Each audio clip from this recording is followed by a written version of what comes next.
السلام علیکم پیارے دوستو، بسم اللہ الرحمن الرحیم۔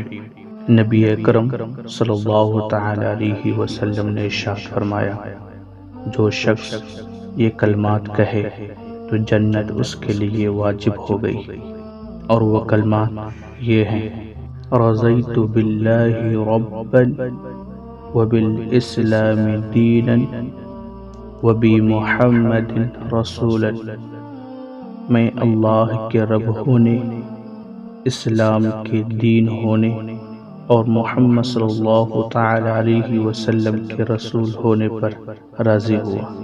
اللہ تبارک و تعالی ہر ایک مسلمان کو پختہ ایمان نصیب فرمائے، آمین۔